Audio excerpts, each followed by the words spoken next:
तो इस सत्र का जो शुरुआत हम करेंगे वो पहले मैं डॉक्टर त्रिलोचन महापात्र को आमंत्रित करूंगा, वो आए और अपना विचार रखें। धन्यवाद।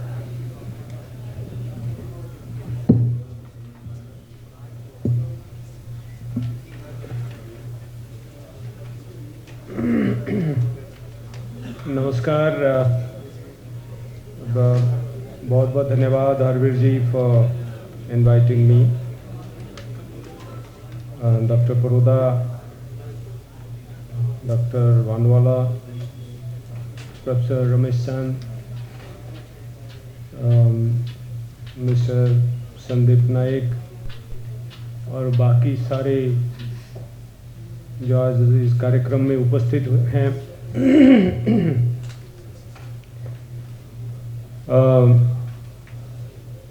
पिछला सेशन तो बहुत सारी बातें किए हैं और आप सबको आपके सामने रखे हैं मार्गदर्शन और तथ्य और सरकार की दिशा, कार्यक्रम, योजनाएं, बहुत सारे विषय पर चर्चा हो रखा है और मैं प्रोफेसर रमेश चंद जी का वक्तव्य मिस किया, थोड़ा लेट हो गए।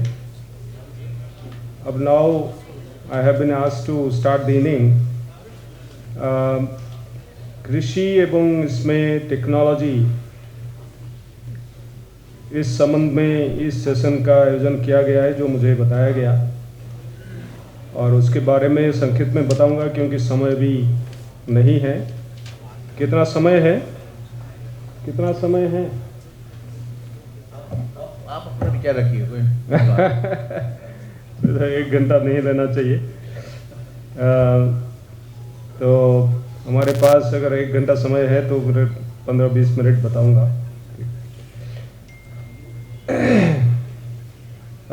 कृषि के क्षेत्र में हम लोगों ने जो प्रगति किए हैं वो हम सब लोगों को विदित है कि कैसे हम लोगों ने 1950-60 दशक से अपना यात्रा शुरू करके यहाँ तक पहुँचे हैं, और इसी यात्रा के दौरान हम लोगों ने जितने सारे अड़चने थे उसको अतिक्रम करते हुए, उसका सामना करते हुए, जितने चुनौतियां थे उसका सामना करते हुए यहाँ तक पहुँचे हैं।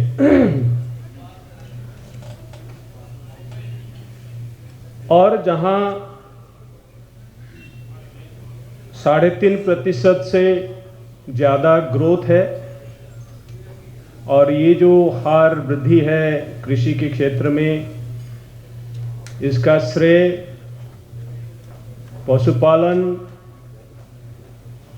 और मछली, ये दोनों के क्षेत्र में जो वृद्धि है उसको जाता है।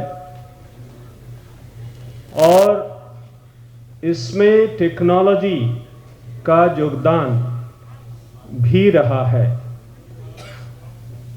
टेक्नोलॉजी का योगदान जब हरित क्रांति हुई थी तभी थी, और अभी भी टेक्नोलॉजी का योगदान है। 1-2 उदाहरण दूंगा और संक्षेप में बताऊंगा। आप सब लोग को पता है, बट 1-2 जो बिंदु है उसको सामने रखने की कोशिश करूंगा। हरित क्रांति हुई, सेमी ड्वार्फ वैरायटीज इंट्रोड्यूस किए गए और उसका प्रचार प्रसार हुआ,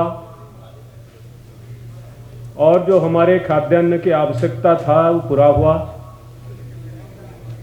और आगे आगे जैसे चलते गए हमारे जनसंख्या बढ़ता गया, और उसके साथ साथ हमारे उत्पादन भी बढ़ता गया, और अभी 1.3 बिलियन प्लस पॉपुलेशन है, और ये आबादी को हम लोग खिला पा रहे हैं और निर्यात भी कर रहे हैं। 6.5 गुना हम लोगों ने खाद्य शस्य उत्पादन में बढ़ोतरी लाए हैं। जो 1950-51 में जो हमारा उत्पादन था उसके तुलना में 6.5 गुना उत्पादन बढ़ा है अभी। और कोविड के बावजूद भी हम लोगों का उत्पादन कम नहीं हुआ है और निर्यात भी बढ़ा है।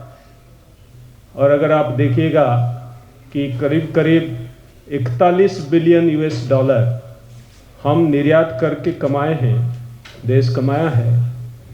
और जो हमारे आयात से करीब करीब 19 बिलियन US डॉलर ज़्यादा है।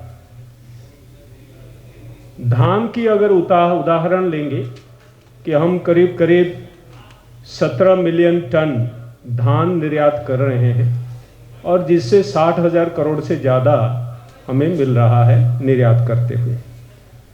और इसी तरह का बागवानी फसलें और दुग्ध उत्पादन, मछली उत्पादन, मछली का निर्यात करते हुए 7 बिलियन US डॉलर हम कमाते हैं। और इसी तरह का बाकी चीज़ें, बागवानी फसल भी निर्यात कर रहे हैं।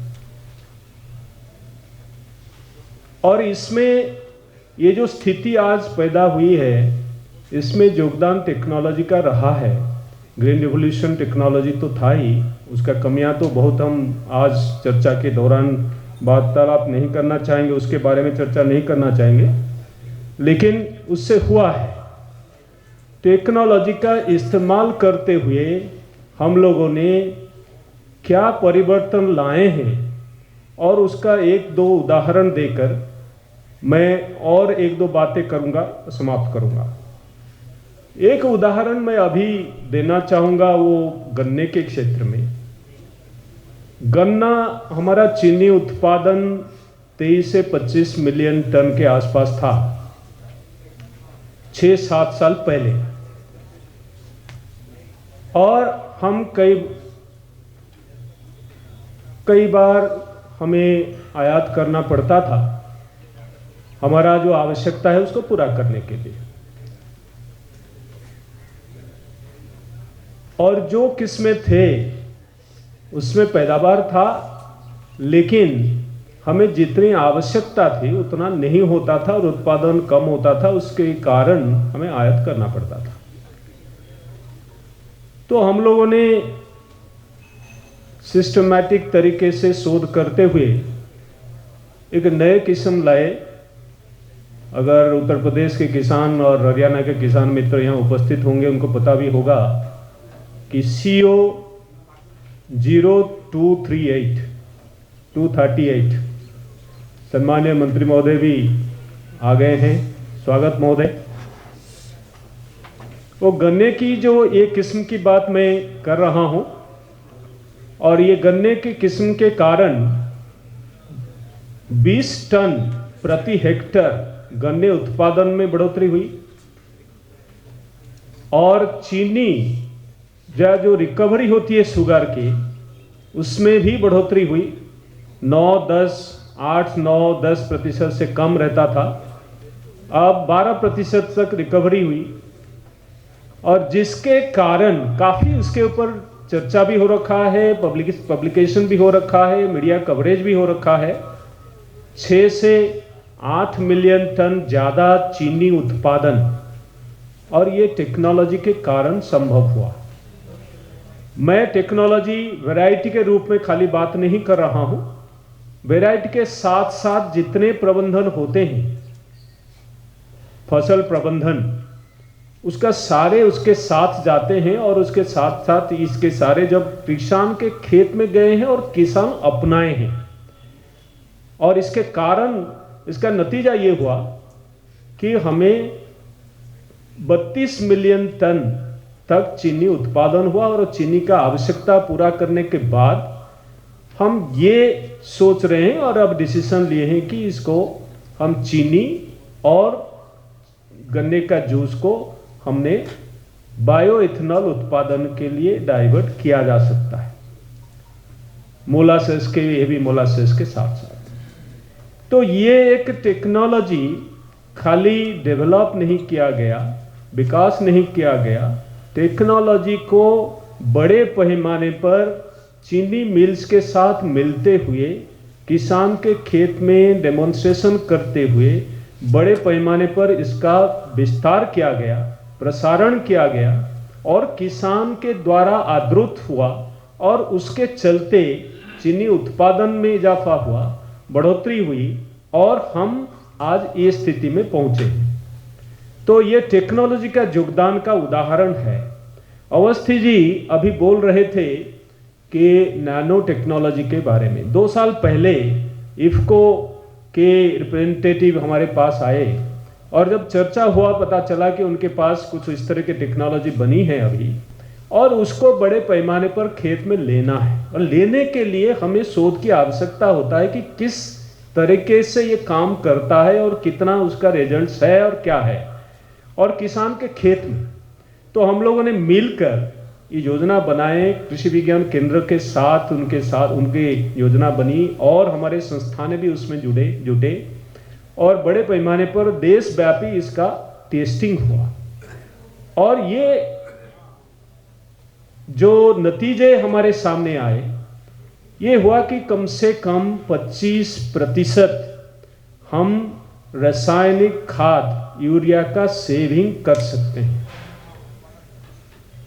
और सम्माननीय प्रधानमंत्री जी का आह्वान है कि हम लोग जितना रासायनिक खाद का इस्तेमाल कम करें अच्छा ही है, पर्यावरण के लिए अच्छा है, मिट्टी के लिए अच्छा है, लागत भी कम हो सकता है अगर सही इस्तेमाल किया जाए। और नैनो यूरिया के साथ साथ ड्रोन टेक्नोलॉजी का भी इस्तेमाल हो रहा है। तो ये उदाहरण है कि कैसे हम टेक्नोलॉजी को मेनस्ट्रीमिंग करते हुए, काम में लगाते हुए, इंप्लीमेंट करते हुए हम लागत कम कर सकते हैं, पैदावार बढ़ा सकते हैं, उत्पादन बढ़ा सकते हैं, उत्पादकता को बढ़ाते हुए। और बहुत बड़ी बात यह है कि हमारे विश्व स्तर में और देश में टिकाऊ खेती की बात होती है, सस्टेनेबल एग्रीकल्चर की बात हो रही है, सस्टेनेबल फूड सिस्टम की बात हो रही है।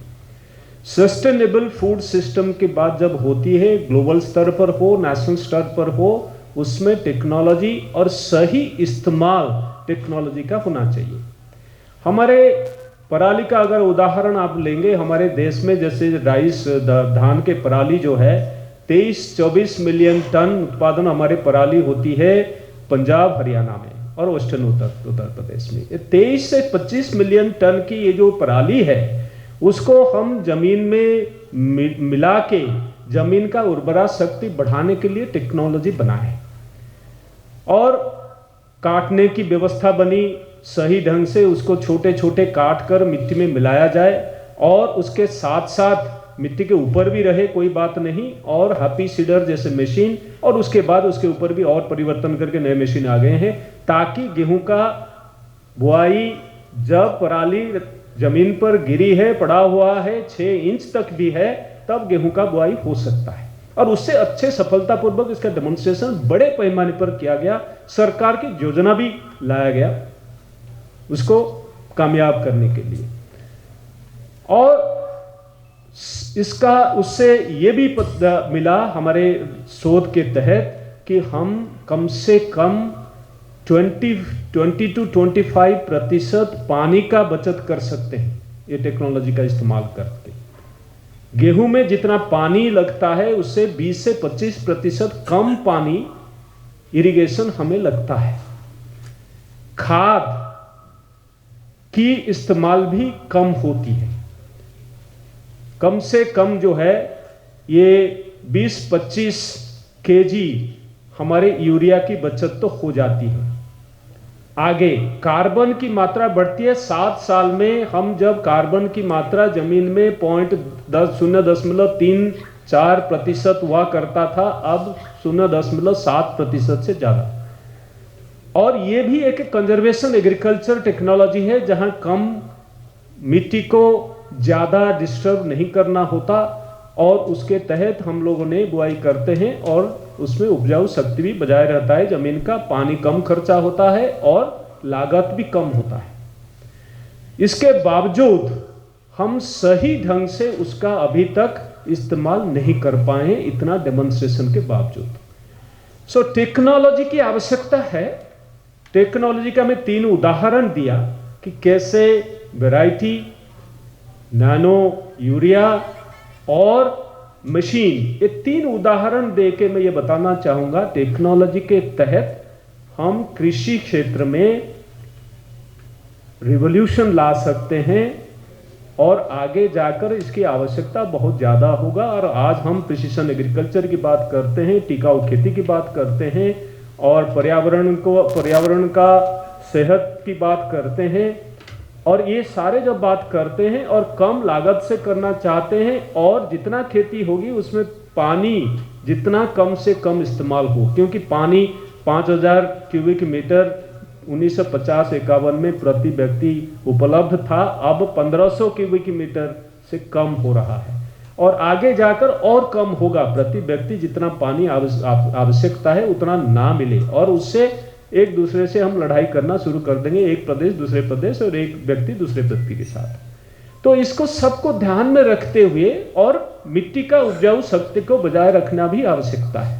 तो इसीलिए टेक्नोलॉजी का इस्तेमाल तो वांछनीय है, आवश्यक है, जरूरी है, तो हमें करना होगा, ज्यादा से ज्यादा करना होगा। लेकिन ये कभी हमें भूलना नहीं होगा कि किसान का जो आमदनी बढ़े, आय भी बढ़े और वो आय में कभी कमी ना हो, और वो आय बढ़ाने का क्या तरीका हो सकता है ये भी सोचना होगा साथ साथ। और किसान मित्रों को भी मेरा निवेदन है, अगर सही टेक्नोलॉजी को सही समय पर नहीं अपनाएंगे, ना अपने को उनको फायदा होगा, ना पर्यावरण को फायदा होगा, ना देश को फायदा होगा।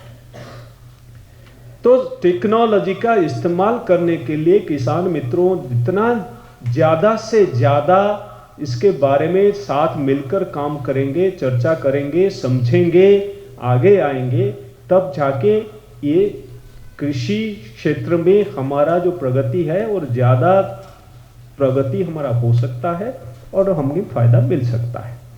ज़्यादा नहीं बोलना चाहूँगा, इस तरह का उदाहरण अनेक क्षेत्र में है, पशुपालन और दुग्ध उत्पादन के क्षेत्र में है, मछली के क्षेत्र में है, बहुत सारे उदाहरण है टेक्नोलॉजी का, कैसे इसको मेनस्ट्रीमिंग किया जाए। और ज़्यादा अच्छे टेक्नोलॉजी के लिए हमें पब्लिक प्राइवेट पार्टनरशिप की आवश्यकता भी है और प्राइवेट इन्वेस्टमेंट एग्रीकल्चरल रिसर्च के में भी आवश्यकता है। सरकार के इन्वेस्टमेंट तो हो ही रहा है, अब सरकार के इन्वेस्टमेंट के साथ साथ प्राइवेट की इन्वेस्टमेंट के भी आवश्यकता है। जब टेक्नोलॉजी दोनों मिलकर करेंगे और किसान के आवश्यकता को ध्यान में रखते हुए करेंगे और कैसे उसका कमर्शियलाइजेशन हो पाएगा, शुरू से उसके बारे में चर्चा करते हुए उस तरह का टेक्नोलॉजी बनाएंगे, तो मेरे ख्याल में हमें ज़्यादा सफलता मिलेगा। तो इसीलिए मेरे निवेदन भी रहेगा किसान मित्रों के साथ साथ जो भी आज प्राइवेट के जितने उपस्थित हैं लोग और नॉन गवर्नमेंट ऑर्गेनाइजेशन जितने भी आज उपस्थित होंगे, सबको मिलकर करना है और सफलता लानी है और देश को आगे ले जाना है। हमें 40 से ज़्यादा बायो फर्टिलाइजर टेक्नोलॉजी बनाए हैं और जब तक हमारे प्राइवेट पार्टनरशिप इससे नहीं बनेगा तो उसको हम किसान तक नहीं पहुंचा पाएंगे। और युवा वर्गों को अगर ज़्यादा अट्रैक्ट करना है, इस तरह के नए नए टेक्नोलॉजी को उनके साथ उनके संदेश देते हुए, इन्वॉल्व करते हुए, एंटरप्रेन्योरशिप बनाते हुए, नए नए स्टार्टअप बनाते हुए, पिछले 7 साल में हम लोगों ने 750 से ज़्यादा स्टार्टअप हम एग्रीकल्चर में बनाए हैं और उसमें कई सक्सेसफुल स्टार्टअप बने हैं और काफ़ी अच्छा बिजनेस भी कर रहे हैं। सो टेक्नोलॉजी खाली बनाना नहीं है, ले जाना है और किसान के साथ जोड़ते हुए उनको फायदा देना है, किसान का आमदनी को 2 गुनी 3 गुनी 4 गुनी भी करना है। हम अभी 50,000 से ज़्यादा किसानों का आमदनी दुगनी हुई और उसका जो हमारे इकट्ठी मिलकर काम करने से और उसका डॉक्यूमेंटेशन हम किए हैं और 75,000 करेंगे और इस साल वो डॉक्यूमेंट लाएंगे कि किस तरीके से किसान का आमदनी को टेक्नोलॉजी के तहत और बाकी आनुषंगिक जो आवश्यकता है उसके साथ लेते हुए किसान का आमदनी को कैसे बढ़ा दिया जा सकता है। उसका उदाहरण 75,000 हमारे सामने अभी है, सफलता की कहानी। और किसान है जिनका 5 गुना 7 गुना भी बढ़ी है और ये उदाहरण हमारे साथ है। और सरकार के योजना, बाकी सारे टेक्नोलॉजी का योगदान और सबका योगदान से ये संभव हुआ है। ना और ज़्यादा बोलते हुए यही समाप्त करता हूँ। बहुत बहुत धन्यवाद। और हमारे हरवीर जी को विशेष रूप में हमें बुलाने के लिए, और ICAR आप सबके साथ मिलकर काम करने के लिए always prepared, it's always ready. So आप जो भी चाहेंगे, जब भी चाहेंगे हमारे साथ बात कर सकते हैं, आ सकते हैं, इकट्ठे मिलकर हम काम कर सकते हैं। बहुत बहुत धन्यवाद। नमस्कार।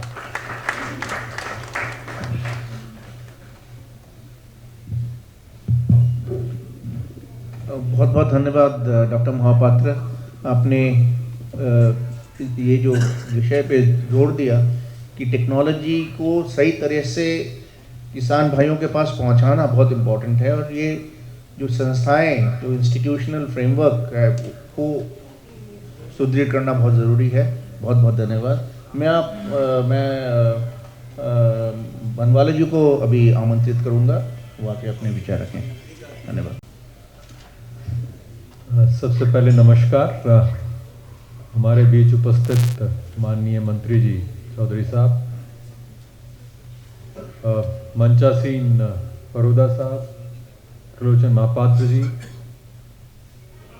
हमारे सूत्रधार JNU के प्रोफेसर रहे हैं, नायक साहब, ठाकुर जी, सिरोही साहब, विदेशों से आए हुए मेहमान, नेपाल से, थाईलैंड से, और जो हमारे काफ़ी विद्वान लोग अलग अलग संस्थाओं से आए हैं, और मेरे किसान साथियों, खुशी का दिन है कि आज हम किसान दिवस पे इकट्ठे होकर के इस चर्चा को आगे ले जा रहे हैं। और बधाई दूंगा हरवीर जी को कि उन्होंने ऐसा एक डिजिटल प्लेटफॉर्म बनाने का इरादा जो किया था, उसको एक शेप दी है 1 साल के अंदर, जिससे टेक्नोलॉजी के माध्यम से किसानों तक पहुंचा जा सके। सिर्फ प्रिंट टेक्नोलॉजी से नहीं, डिजिटल टेक्नोलॉजी। तो क्योंकि हमारा विषय टेक्नोलॉजी के ऊपर है, और महापात्र जी ने काफ़ी प्रोडक्शन रिलेटेड संभावनाओं के ऊपर लंबे तौर अच्छी तरह से जिक्र किया, मैं ग्रामीण बैकग्राउंड के अंदर क्या और टेक्नोलॉजीज की जरूरत होती है किसान को, या एक किसान परिवार को, या ग्रामीण परिवार को, उन पर भी चर्चा आपके सामने करना चाहूंगा। और साथ साथ अभी तक किस तरह से इसमें बढ़ोतरी हुई है उसके ऊपर भी थोड़ा प्रकाश डालूंगा। सबसे पहले, कोई भी काम गांव में किसान करे या दूसरा परिवार करे, पैसे की जरूरत होती है, और पैसे के जुगाड़ करने में जो अपनी आमदनी से ऊपर हो, उसमें काफी प्रयास लग जाता है, कई दिन लग जाते हैं।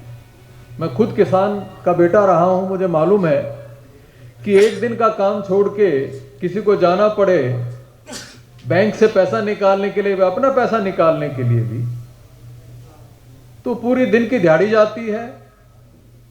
वहां जाकर के खाने पीने पे खर्चा होता है, और आने जाने का खर्चा अलग से है। 3 तरह की कॉस्ट सीधी सादी है जो जुड़ी हुई है। पिछले 10 साल में, और खास करके पिछले 5-6 साल के अंदर, जो बैंकिंग की नई व्यवस्था आई है, जो टेक्नोलॉजी पर आधारित है, उससे बैंकों को बड़ा जोरदार फायदा हुआ है। चाहे उसकी अपनी रिक्वायरमेंट हो, चाहे उसे मुआवजा मिलना हो,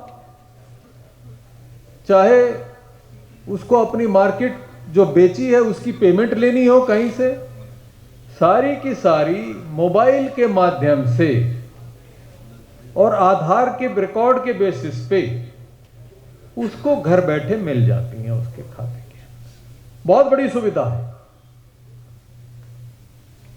जो बैंकों की ब्रांचों की एक्सपेंशन की बात बार बार ग्रामीण क्षेत्र में उठती थी, कुछ जगह अभी भी है, लेकिन अब लोग बार बार ये नहीं आते कि भाई मेरे एरिया के अंदर भी एक नई बैंक ब्रांच खोली जाए। वो ये कहते हैं कि मेरे एरिया के अंदर ब्रांच खोलने के अलावा नेटवर्क की इंप्रूवमेंट की जाए।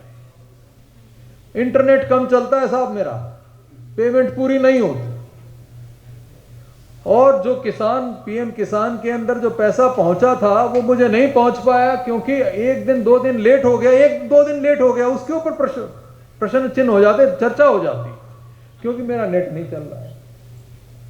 तो ये एक क्रांति हुई है इंटरनेट के ऊपर, और सारी सरकारों ने, खासकर आज की सरकारों ने, स्टेट गवर्नमेंट्स ने भी भरपूर योगदान दिया कि मोबाइल की और आधार की जो सुविधा हमें प्राप्त हुई है उसको उपयोग करके पेमेंट सिस्टम्स में बड़ी जबरदस्त सुविधा आपको प्राप्त की गई है।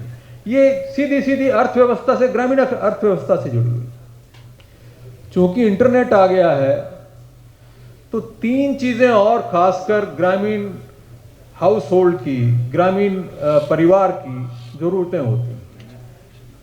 एक तो कृषि से जुड़ी हुई, नॉन कृषि से संबंधित जुड़ी हुई, सेहत से जुड़ी हुई, हेल्थ से रिलेटेड चीजें, और उसके अलावा एजुकेशन से रिलेटेड चीजें। अगर आप ये देखें, इन तीनों क्षेत्रों के अंदर पिछले 5-6 साल के अंदर जोरदार स्टार्टअप्स के अंदर आए हैं लोग।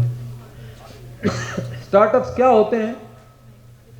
बेसिकली कोई भी आदमी ये समझे कि ये समस्या है और मैं इस समस्या का समाधान दूं, इस तरह से दूं ताकि वो कम से कम समय में जो कंज्यूमर है उसको उसका फायदा मिल सके। अब उसके अंदर इंफॉर्मेशन टेक्नोलॉजी, जो आईटी हम बोलते हैं, उसका जबरदस्त योगदान है। तो आज जो पहले प्रोडक्शन ओरिएंटेड टेक्नोलॉजी थी हमारी, कि मैं गेहूं की एक अलग प्रजाति निकालूं, एक उसमें इंप्रूवमेंट लाऊं, गन्ने की अलग प्रजाति निकालूं, या एक क्रॉस ब्रीड काव निकालूं। अब मुद्दा ये आ रहा है कि प्रोडक्शन सेंट्रिक तो है ही है, उस टेक्नोलॉजी को किसान तक ले जाने के लिए हम क्या क्या बढ़िया माध्यम दे सकते हैं ताकि वो एक सर्विस के तौर पे इस्तेमाल की जा सके। तो मैं समझता हूं, मैं नाबार्ड में पेमेंट सिस्टम से काफ़ी नज़दीकी तरह से जुड़ा हुआ था, तो उसका मैंने एक संक्षेप से बताया। यूपीआई की जो एक यूनाइटेड पेमेंट इंटरफेस है कि बैठे बैठे आप अपने मोबाइल फ़ोन से किसी भी बैंक में पेमेंट कर सकते हो, रिसीव कर सकते हो, वो तो इजाफा हुआ ही हुआ है। लेकिन अब मैं नाबार्ड से हटने के बाद एक संस्था है ओमनीवोर, जो वेंचर एग्रीकल्चर से संबंधित स्टार्टअप्स को काफ़ी फ़ायदा पहुंचाती है।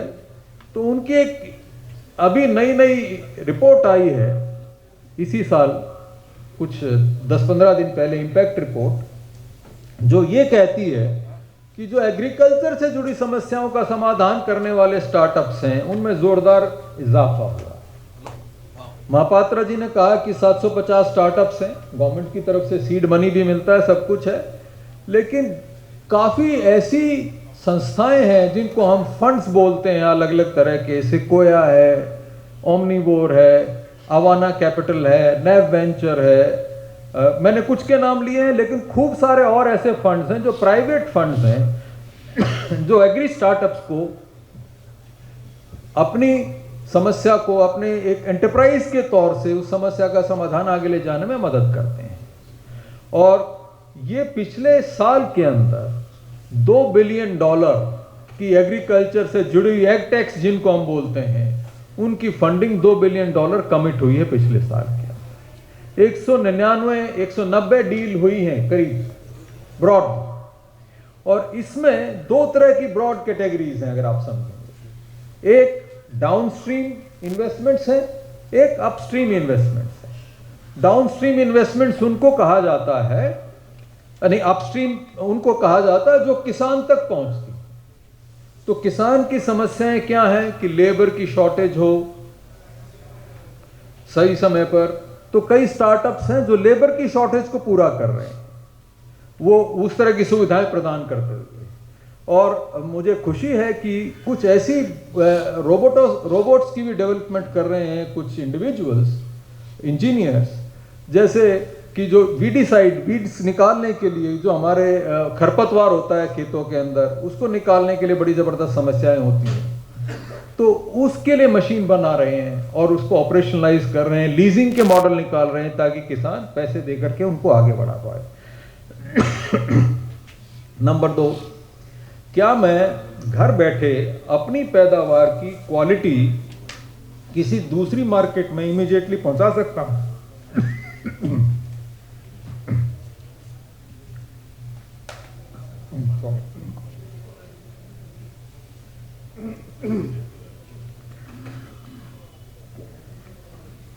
तो ऐसे स्टार्टअप्स भी हैं जो स्पेक्ट्रोमीटर से, कैमरे से फोटो लेते हैं, आपकी फसल की जो फल है उसकी मॉइस्चर कंटेंट, शुगर कंटेंट और अलग अलग जो क्वालिटेटिव प्रॉपर्टीज हैं वो दूसरी मार्केट में बैठे हुए, दूर बैठे हुए कंज्यूमर को आसानी से दिखाई जा सकती है। तीसरी, इस तरह की प्रोडक्शन से रिलेटेड चीजें हैं। काफी और भी स्टार्टअप्स हैं, जैसे मुझे खुशी हुई पिछले हफ्ते मैंने 2 स्टार्टअप से बात की जो पशु एक दूसरे से हम खरीदते बेचते हैं। तो क्या दुनिया भर के मॉल बन रहे हैं, क्या हम एक एनिमल्स के लिए मॉल नहीं बना सकते डिजिटल के तरीके पे? और मैं रोहतक से हूँ, मुर्रा बफलो आती है वहाँ से, मुर्रा जो भैंस है वो वहाँ से निकली हुई है। तो अगर आप देखोगे तो मुर्रा की खरीद फरोख्त कैसे होती है उसका कुछ पता नहीं लगता। 2 आदमी बैठते हैं, क्या बातचीत हुई उनके बीच में, कुछ ट्रांसपेरेंट नहीं है। तो ये एग्रीकल्चर स्टार्टअप्स इस तरह की ट्रेड को ट्रांसपेरेंट भी बनाने में बहुत बड़े सहायक हो रहे हैं।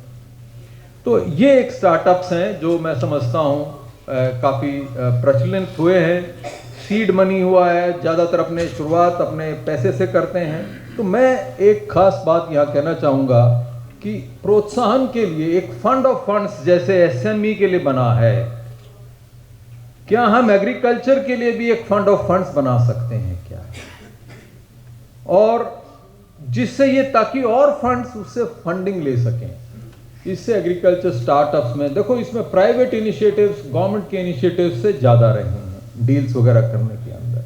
तो हमें उनको ऑनबोर्ड लाने के लिए, प्रोत्साहन देने के लिए ये स्टेप उठाना ही पड़ेगा कि एक फंड ऑफ फंड्स हम चालू कर पाएं। हेल्थ स्टार्टअप्स, किसी भी जो किसान परिवार है या गैर किसान परिवार ग्रामीण क्षेत्र में रहता है, काफ़ी खर्चा उसका हेल्थ के ऊपर होता है। डॉक्टर थोड़ी दूर होता है, छोटी छोटी बीमारियां जो बहुत बड़ी गंभीर बीमारियां नहीं हैं उनका समाधान आज की तारीख में ऑनलाइन कंसल्टेशन से भी होने लगा है। तो इस तरह के रूरल स्टार्टअप्स हैं जो इस समस्या का समाधान कर सकते हैं। एग्रीकल्चर जो इनपुट्स के लिए मार्केट प्लेस बने हैं वो स्टार्टअप्स के द्वारा उपलब्ध कराए जा रहे हैं। नई नई प्रोडक्ट्स को जो बायो एनर्जी और दूसरी जो समस्याएं, अलग अलग तरह के दूध या फोर्टिफाइड राइस और इस तरह की क्रॉप्स के ऊपर भी काफ़ी स्टार्टअप्स जो ऑलरेडी आईसीआर के लिए उपलब्ध थी उनको मार्केट में ले जाने का काम ये स्टार्टअप्स कर रहे हैं। तो मुझे खुशी है कि टेक्नोलॉजी से जो जुड़ाव था, मेरे से पहले सेशन जिनमें बात की थी, क्या हम इकट्ठे होकर के मार्केट को अच्छी तरह साध सकते हैं क्या? छोटा किसान हमारा भारत का, अब टेक्नोलॉजी ने ऐसा कर दिया कि आप इंडिविजुअली भी जुड़ सकते हैं मार्केट से, जो मेरे मोबाइल के ऊपर है। मैं ये नहीं कहता हूं कि इससे कलेक्टिव्स या कोऑपरेटिव्स बाईपास हो जाएंगे ना, क्योंकि कोई भी जो स्टार्टअप है जो टेक्नोलॉजी ऑफर करता है उसको एक साथ पूरे क्षेत्र को जानकारी लेने के लिए एक किसी ने कलेक्टिव की या कोऑपरेटिव के माध्यम से जाने की जरूरत पड़ती है। तो जैसे नायक साहब ने कहा और मुझसे पहले कुछ वक्ताओं ने कहा कि कोऑपरेटिव्स को भी, कॉरपोरेशन की संस्थाओं को भी स्टार्टअप्स के साथ मिलके जुड़ के काम करना पड़ेगा ताकि हम जो आईसीआर की टेक्नोलॉजी है वो उसकी संस्थाएं आगे बढ़ा रही हैं, काफ़ी अलग अलग संस्थाएं, कृषि ज्ञान केंद्र हैं, लेकिन जो ये प्राइवेट इंफॉर्मेशन टेक्नोलॉजी के साथ जोड़ के उन सुविधाओं को, सर्विसेज को उन तक पहुंचाएंगे, उससे कायाकल्प स्मॉल फार्मर का बहुत अच्छी तरह से हो पाएगा, मैं समझता हूं।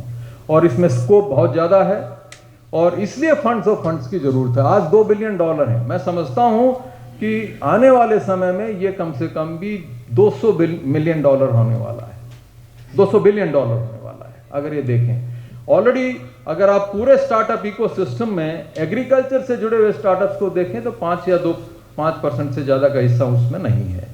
और इतनी बड़े योगदान 18%, 13%, 14% इकोनॉमिस्ट कहते हैं जीडीपी में एग्रीकल्चर का है, लेकिन लोगों के हिसाब से देखें तो हमारी काफ़ी संख्या है।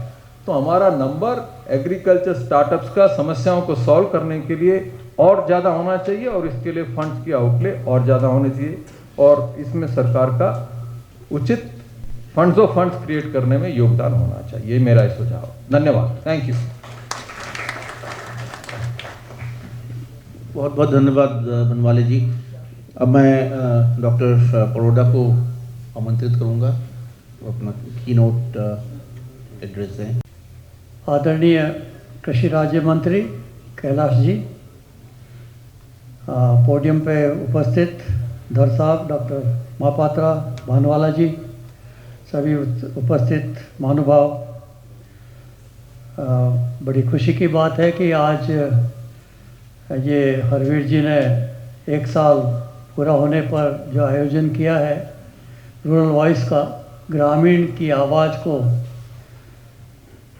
आगे पहुंचाने के लिए, वो बहुत सराहनीय है और मैं इसके लिए इनको अपने तहे दिल से बधाई देता हूं। बहुत कुछ हो पाया है और किसानों से अगर बात की जाए, मैं हरियाणा किसान आयोग में भी रहा, हरित क्रांति के किसान, जब बात की तो सबसे पहली आवश्यकता उन्होंने ये बताई कि हमें तो अच्छे ज्ञान की आवश्यकता है। ज्ञान वो नहीं खेती का जो हम करते आए हैं, पर अच्छी खेती का। और आज भारत सरकार ने मिनिस्ट्री का नाम भी नया रखा है, जिसमें जो है कृषक के कल्याण की भी बात की जा रही है। तो कृषि जो है, भारत एक कृषि प्रधान देश तो रहा ही है और मैं हमेशा कहता आया हूँ कि हमें कृषक को प्रधान बनाना है और उसको प्रधान बनाने के लिए अच्छी जानकारी किसानों को देनी है, नई तकनीकी के ऊपर जोर देना है, नवाचार पे हमें आना है और टेक्नोलॉजी नहीं, जैसा भानवाला जी ने अभी कहा, वो टेक्नोलॉजी जो एक बहुत जो है अहम बदलाव लाए। जैसे आज मैं बैठे हुए यहाँ से अपने मोबाइल फ़ोन से अपना ट्यूबवेल राजस्थान में स्टार्ट कर सकता हूँ।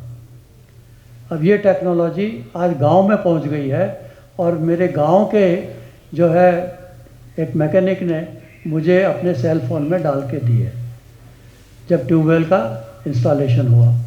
तो हमें नवाचार में भी नई चीज़ों के ऊपर आवश्यकता है और ऐसी चीज़ें जो किसान की आमदनी को कम कर सके और आमदनी को बढ़ा सके और उसकी लागत को कम कर सके।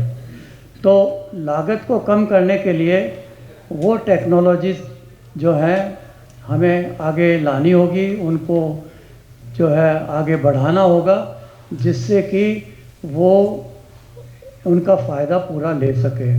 और ये टेक्नोलॉजीज़ हैं, अगर पहले तकनीकी से हमें हरित क्रांति, श्वेत क्रांति, नीली क्रांति और अब हम इंद्रधनुष क्रांति जो हॉर्टिकल्चर में कह रहे हैं अगर आई है तो वो टेक्नोलॉजी से ही आई है, टेक्नोलॉजी बेस्ड रही है। और उसके लिए जो हरित क्रांति के जनक थे डॉक्टर बॉर्लॉग और डॉक्टर स्वामीनाथन, कहा करते थे कि ये टेक्नोलॉजी नहीं आती अगर यहाँ हमारे पास इंस्टीट्यूशंस नहीं होते और अच्छा ह्यूमन रिसोर्स नहीं होता, अच्छे किसान नहीं होते, अच्छे साइंसदान नहीं होते। और वो क्रिएट भारत सरकार ने किया। उसके लिए हमें जो आज उनका आभारी होना आवश्यक है। और इसके साथ साथ पॉलिसीज़ भी ऐसी कि एक ही समय में 1800 मिलियन 18,000 टन जो है गेहूं का बीज, बोने बीज को मैक्सिको से यहाँ मंगाया गया, जो हिस्ट्री में कहीं नहीं है। और उस टेक्नोलॉजी से हर किसान को जब पहुंचाया गया, तो ये अगर पॉलिसी सपोर्ट नहीं होता तो वो हरित क्रांति के बीज भी हमारे यहाँ पे नहीं आए होते। तो आज हमें फिर आवश्यकता है कि कौन सी तकनीकी को हम आगे बढ़ाएं जिससे किसान की लागत कम हो और किसान अपने आप को बाज़ार से जोड़ सके। इसके लिए सिर्फ हमें पैदा ही करने की जो बात नहीं है, पैदा करने के बाद जो पोस्ट हार्वेस्ट मैनेजमेंट है, वैल्यू एडिशन है और मार्केटिंग है, उसके ऊपर भी ध्यान देने की बहुत आवश्यकता होगी और उसके अंदर भी काफ़ी कुछ नवाचार हुए हैं। तो मैं ये कहना चाहूँगा कि ज़्यादा समय नहीं है, शायद माननीय कृषि मंत्री जी आने वाले हैं और समय का अभाव है। टेक्नोलॉजीज़ तो अभी भी बहुत हैं जिनका हम फ़ायदा नहीं ले पा रहे हैं, चाहे वो जीएम क्रॉप्स हैं, चाहे वो जीनोमिक एडिटिंग का काम है, चाहे वो कल्टीवेशन प्रोटेक्टेड है। आज चीन में 2 मिलियन हेक्टेयर एरिया है और हमारे पास में सिर्फ 50,000 हेक्टेयर एरिया कंजर्वेशन एग्रीकल्चर में है। 25 साल से हम काम कर रहे हैं और इसमें हमें युवा पीढ़ी को आगे लाना होगा। युवा पीढ़ी को आगे ला कर के उन्हें सक्षम बनाना होगा, उनकी स्किल डेवलपमेंट करनी होगी और टेक्नोलॉजीज़ में बहुत कुछ है। जैसा सुबह कहा गया, नैनो फर्टिलाइजर्स की बात है, रोबोटिक्स की बात है, आर्टिफिशियल इंटेलिजेंस की बात है और साथ साथ जो है मैं समझता हूँ फर्टिगेशन की बात है, माइक्रो इरिगेशन की बात है, मैकेनाइजेशन फॉर ट्रांसप्लांटिंग की बात है। ये बहुत कुछ टेक्निक्स हैं जो अभी तक किसानों तक नहीं पहुंच पाई हैं और इसमें हमें जल्दी से जल्दी पहुंचाना होगा। उसके लिए प्राइवेट सेक्टर का जो है सहयोग लेना आवश्यक है। प्राइवेट सेक्टर के लिए नई पॉलिसीज़ को लाना होगा जिससे वो भी इन्वेस्ट कर सके और हमें अपने शुष्क इलाकों को हरा करना होगा। जो ड्राईलैंड एरिया है, रेनफेड एरिया है, जो 45% एरिया है, जो अभी भी बहुत जो टेक्नोलॉजी की आवश्यकता के बारे में जो डिपेंडेंट है, उसको हमें आगे करने के लिए कंजर्वेशन एग्रीकल्चर को बढ़ाना होगा। Brazil, USA, Australia, Canada, Argentina 200 million hectare area conservation agriculture में आ गया है और वो सिर्फ एरिड एग्रीकल्चर में है, वो इरिगेटेड में नहीं है। और वो एरिड एग्रीकल्चर में हमें कंजर्वेशन एग्रीकल्चर को और आगे बढ़ावा देना होगा। ऑर्गेनिक फार्मिंग की बात हो रही है तो ऑर्गेनिक फार्मिंग के ऊपर भी जोर देने की आवश्यकता है। उसके लिए वर्मी कंपोस्ट, उसके लिए जो है बायो फर्टिलाइजर्स को प्रोडक्शन बढ़ाने के लिए सिर्फ 3 से 4% बायो फर्टिलाइजर प्रोड्यूस कर रहे हैं। तो कहाँ से हम रिप्लेस करेंगे जो हमारी फर्टिलाइज़र की रिक्वायरमेंट है, जो 32 मिलियन टन्स का जो फर्टिलाइज़र अभी यूज़ कर रहे हैं उसके कंपैरिजन में। और कल अगर हम चाहें कि बायोपेस्टिसाइड्स पे भी जोर दिया जाए इंटीग्रेटेड पेस्ट मैनेजमेंट में, तो उनको भी हमें पैदा करना होगा।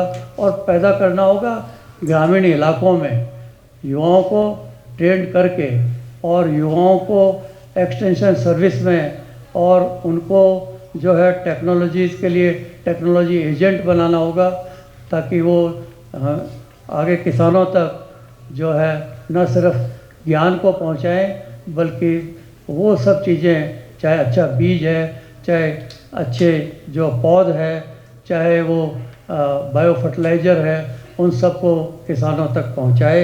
और इसके लिए नए आयाम की आवश्यकता है, नए तरफ ध्यान देना होगा। हमें ये देखना होगा कि हम दुनिया से पीछे ना रहें और इसके लिए मैं समझता हूँ कि चाहे वो पार्लियामेंट में पेस्टिसाइड बिल है उसको जल्दी पास करना, चाहे वो सीड बिल है 25 साल हो गए अभी तक पास नहीं हुआ, तो हमें सीड की बहुत आवश्यकता है।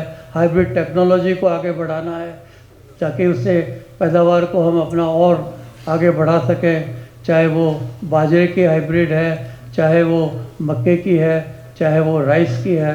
और इन टेक्नोलॉजीज़ को बढ़ाने के लिए जो है आवश्यक है कि हम एग्रीकल्चर रिसर्च पे और सपोर्ट दें, ध्यान दें। हमारा जो इन्वेस्टमेंट है एग्रीकल्चर रिसर्च पर और देशों के कंपैरिजन में अभी बहुत कम है। 0.4% ऑफ एग्रीकल्चर जीडीपी ही है, जबकि चाइना हमसे दूना इन्वेस्ट करता है और यूएसए, ऑस्ट्रेलिया, ब्राज़ील 1.5 से 3% तक का इन्वेस्टमेंट करते हैं। तो हमें हमारे सिस्टम को, क्योंकि हमारे किसान जो हैं वो स्मॉल होल्डर्स हैं 85%, और उन तक टेक्निक को पहुंचाने के लिए हम सारे प्राइवेट सेक्टर पे ही डिपेंडेंट नहीं रह सकते। इसलिए हमें नेशनल पब्लिक गुड्स पर ध्यान देना होगा। इसलिए जो पब्लिक सेक्टर इंस्टीट्यूशंस हैं इनकी टेक्नोलॉजीज़ को आगे बढ़ाना होगा, और उनको बढ़ाने के लिए ये सोचना होगा कि किस तरह से हम पब्लिक प्राइवेट पार्टनरशिप करें, ताकि जो हाइब्रिड्स हमारे इंस्टीट्यूशंस में आई हैं उनको भी पैदा करके उनका बीज किसानों तक पहुंचाया जा सके, न सिर्फ वो जो प्राइवेट सेक्टर ही प्रोड्यूस करता है। तो इन्हीं सब बातों के साथ मैं फिर एक बार जो है हरवीर जी बधाई देता हूँ। ये एक बहुत अच्छी शुरुआत है। हमें किसानों तक जुड़ना है। भारत सरकार ने डीडी किसान भी एक बनाया है, पहली बार, जो 24 घंटे एग्रीकल्चर की चैनल बनी है, पर वो इतना अभी इफ़ेक्टिव नहीं है, उसको भी हमें देखना होगा। और इन जो नई तकनीकियाँ हैं इनको आगे ले जाने के लिए मिशन मोड प्रोग्राम्स लाने होंगे। जब तक मिशनरी मोड से हम काम नहीं करेंगे ये तकनीकी किसानों तक नहीं पहुंचेगी। और इसके लिए दोबारा सोचा जाए। हम इन्वेस्ट तो ऑलरेडी कर रहे हैं, उसको और अच्छी तरह, और हमने भारत सरकार को एक रिपोर्ट भी अभी दी है कि किसान की जो है वो कृषि को किस तरह से और सक्षम किया जाए और उसके लिए क्या पॉलिसी के चेंजेस हों, और उसके ऊपर काफ़ी कुछ विचार किया जाए। ना कि सब्सिडी दी जाए, पर किसानों को इंसेंटिव दिए जाए अच्छी खेती करने के लिए, उसी पैसे को कन्वर्ट किया जाए। और किसानों के लिए किसान आयोग हों, जैसा हरियाणा में मैं था, तो एक किसानों और गवर्नमेंट के बीच एक माध्यम हो, तो किसान आयोग हों। और क्यों न स्टेट एक एग्रीकल्चर सब्जेक्ट जो इंडिया में है, तो सेंटर स्टेट के कोऑर्डिनेशन के लिए क्यों नहीं जीएसटी की तरह एक काउंसिल बनाई जाए, ताकि वो सारी प्रॉब्लम, पानी है, आज तक पंजाब हरियाणा की प्रॉब्लम मैं जब से अपनी पढ़ाई करना शुरू किया था तब से अब तक सॉल्व नहीं हुई है। और वो चाहे कर्नाटका की है और चाहे तमिलनाडु की है, तो ये कब सॉल्व होंगी? अगर बीज है तो सबको मिलना है, फर्टिलाइज़र है तो सबको मिलना है, और पानी है तो सबको मिलना है। तो इन सब के ऊपर हमें ध्यान देने की आवश्यकता होगी। नए तरीके से सोचना होगा, नई नीतियों को एक बार फिर देखना होगा। ये नए जो कानून अभी लाए गए, मैं समझता हूँ एक बहुत अच्छी शुरुआत थी। अगर इनमें कहीं कुछ समझ में नहीं आई बात, या उसमें कोई कमी रह गई है, तो उसके ऊपर डिस्कशन करके उनको इम्प्रूव किया जा सकता है। और हमें भी एग्रीकल्चर में, जैसे इंडस्ट्री में जो है लिबरलाइजेशन हुआ था 1971 में, तो हम भी आगे बढ़ें, और कृषि के अंदर भी अब लिबरलाइजेशन लाने की आवश्यकता है, नए आयाम लाने की आवश्यकता है, नए विचार करने की आवश्यकता है। और बिजनेस एज यूजुअल नहीं चलेगा। और युवाओं को जब हम कहते हैं कि आप कृषि में रहो, तो कहते हैं कि युवा कृषि में तभी रहेगा जब उसको कोई आकर्षक टेक्नोलॉजी की, चाहे वो प्रोटेक्टेड कल्टीवेशन है, चाहे वो डेयरी फार्मिंग है, चाहे वो वैल्यू एडिशन है, तो जब तक उसको नई बात नहीं बताई जाएगी वो उसके ऊपर नहीं जाएगा। और उसको हमें और सक्षम करना होगा। युवाओं को कृषि में जोड़ना होगा और कृषि के साथ जितने भी और रोज़गार रूरल सेक्टर में है उनके लिए हमें जो है रूरल वॉइस के द्वारा उनके लिए क्या क्या और सुविधाएं संभव है, भारत सरकार क्या क्या सुविधाएं दे रहा है, ये भी लोगों को पता नहीं है। किसानों तक वो सुविधाओं की इन्फॉर्मेशन ही नहीं है, तो फ़ायदा कैसे लेगा। मैं जब किसान आयोग का चेयरमैन बना तो हरियाणा में किसानों से पूछा, उन्होंने कहा हमें पता नहीं सरकार क्या क्या देती है। तो मुझे 6 महीने लगे उस एक बुकलेट को बनाने के लिए जिसमें सारी इन्फॉर्मेशन और किससे कौन सी इन्फॉर्मेशन और उसका क्या फ़ोन नंबर, तो और ये हर 6 महीने बदल जाती है, स्कीमें बदल जाती हैं, टेक्नोलॉजीज बदल जाती हैं। तो इन चीज़ों के लिए हमें जो है अपने आप को नए तरीके से साइंसदानों को किसानों से जोड़ना होगा। जैसा मेरा गांव मेरा गौरव का प्रोग्राम चला है, इसको और सुदृढ़ करना होगा।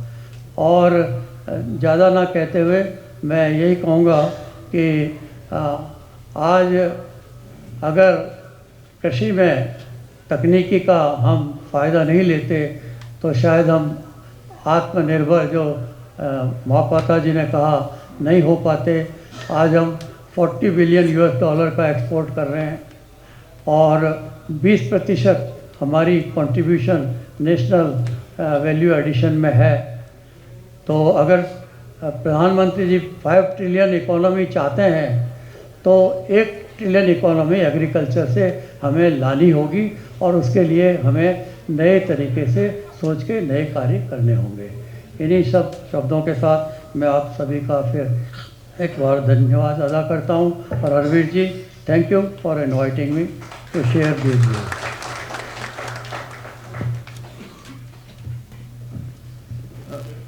बहुत बहुत धन्यवाद डॉक्टर परोटा।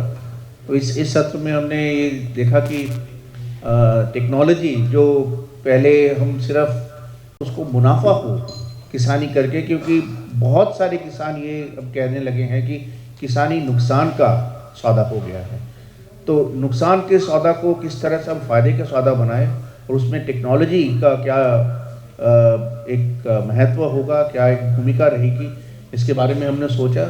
हमें सोच ज़रूरी है। हमने सुना इस पैनल से और मैं सब पैनलिस्ट को तहे दिल से शुक्रिया अदा करता हूं और रूरल वॉइस के तरफ से यहाँ आने के लिए और हमारे जो इन्विटेशन है उसको एक्सेप्ट करने के लिए बहुत बहुत धन्यवाद।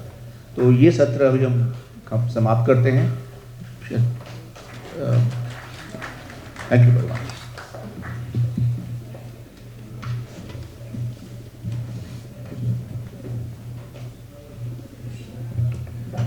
Thank you so much, everyone.